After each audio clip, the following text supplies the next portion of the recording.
Echoes of the Fog, analyzing addiction, trauma, and generational conflict in Long Day's journey into night through the lens of contemporary society, based on analysis by Kruti Vyas, M.K. Bhavnagar University. The Architecture of Dysfunction. Eugene O'Neill's masterpiece portrays a family trapped in silence, denial, and fatalism. 1912, the play, The Fog. Moral failings, private secrets, inevitable tragedy. Present day, The Lens. Systemic failures, treatable disorders, cycles broken. The diagnosis, from who is to blame to what is the system. The Fog versus the intervention.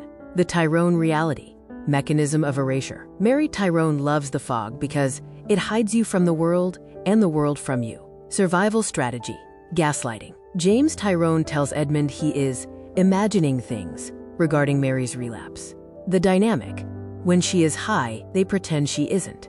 When sober, they refuse to discuss triggers. Modern narrative, vocabulary of trauma. Modern stories, e.g., Beautiful Boy Euphoria, focus on shattering denial rather than maintaining it. Key terms, enabling, codependency, generational trauma. The shift, moving from the mystery of is she using to the excavation of why is she using. Malice versus incapacity. Analysis. James Tyrone's extreme miserliness is not hatred, but a poverty trauma response. He sacrifices present needs for future security. Historical lens, then, viewed as prudent or thrifty.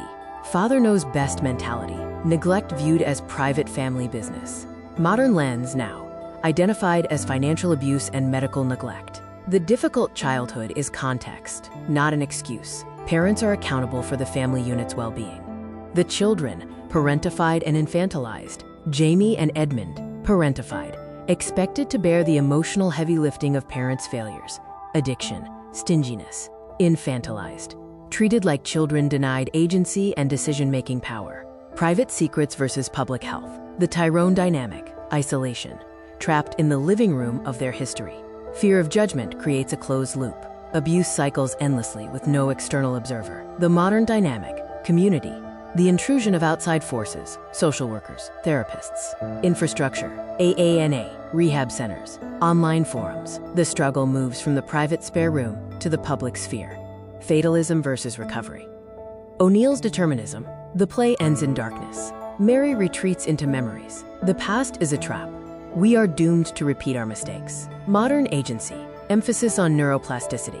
Biology is not destiny. Cycles can be broken. A modern retelling would focus on Edmund leaving to heal, rather than sinking with the ship. The evolution of dysfunction. Feature in Long Day's Journey, 1912, and in modern narrative, present. Feature in Long Day's Journey. Addiction, a shameful secret/curse. Neglect justified by past poverty.